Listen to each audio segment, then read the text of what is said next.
அனைவருக்கும் வணக்கம். நம்ம டெய்லியும் ஹிந்து நியூஸ் பேப்பரில் இருக்கக்கூடிய முக்கியமான செய்திகளை பார்க்குறோம். இன்றைக்கி என்ன செய்திகள் இருக்குது அப்படிங்கிறத பார்ப்போம். ஸோ ஃபஸ்ட்டு பார்த்தீங்கன்னா, supreme court stay Lokpal order on powers over high court judges அப்படின்னு சொல்லி கொடுத்துருக்காங்க. ஸோ என்ன வழக்கு அப்படிங்கிறத மட்டும் நம்ம தெரிஞ்சுப்போம்.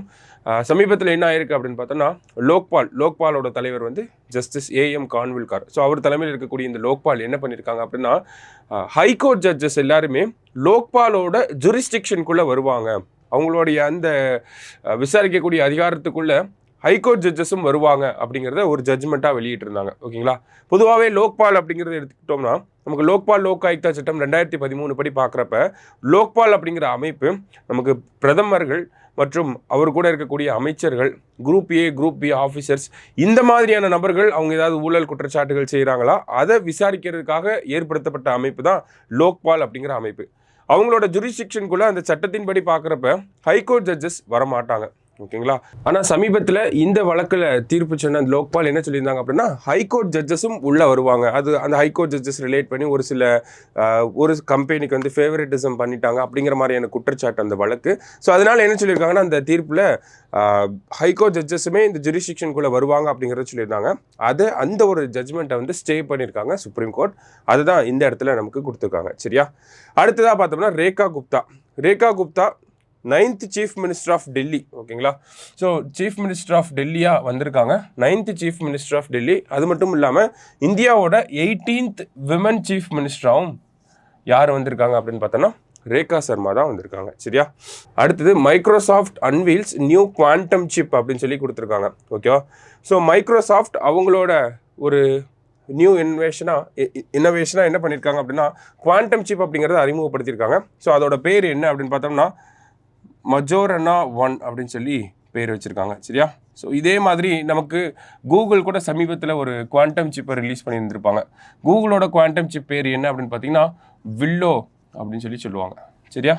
ஸோ கூகுள் அப்படின்னா வில்லோ, மைக்ரோசாஃப்டோட குவாண்டம் சிப் பேர் என்ன அப்படின்னு பார்த்தோம்னா மஜ்ரானா. எல்லாமே குவாண்டம் கம்ப்யூட்டிங்காக தான் இந்த இன்வென்ஷன்ஸ் எல்லாமே இருக்குது.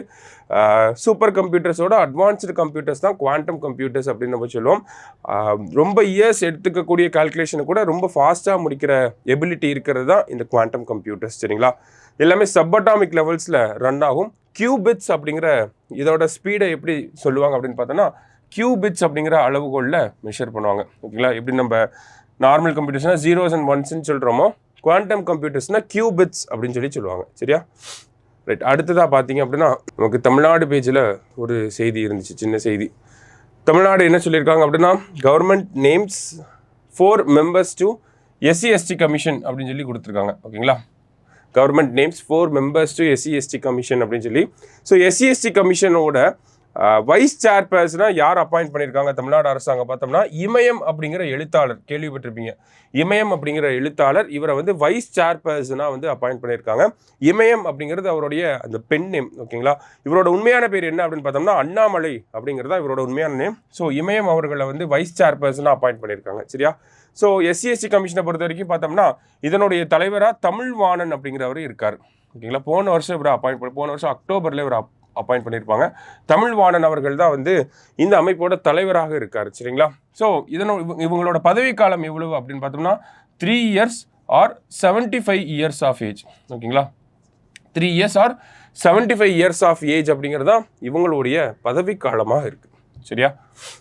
வேறு என்ன செய்திகள் இன்னைக்கு இருக்குது அப்படின்னு பார்த்தா, தமிழ்நாட்டுக்கு நிதி வழங்காமல் இருக்காங்க. 2152 கோடி ரூபாய் நிதி அப்படிங்கிறது வராமல் இருக்குது. ஸோ அந்த பிரச்சனைகள் வந்து நிறைய டாமினேட் பண்ணிச்சு இன்றைக்கி செய்தித்தாள். சரிங்களா.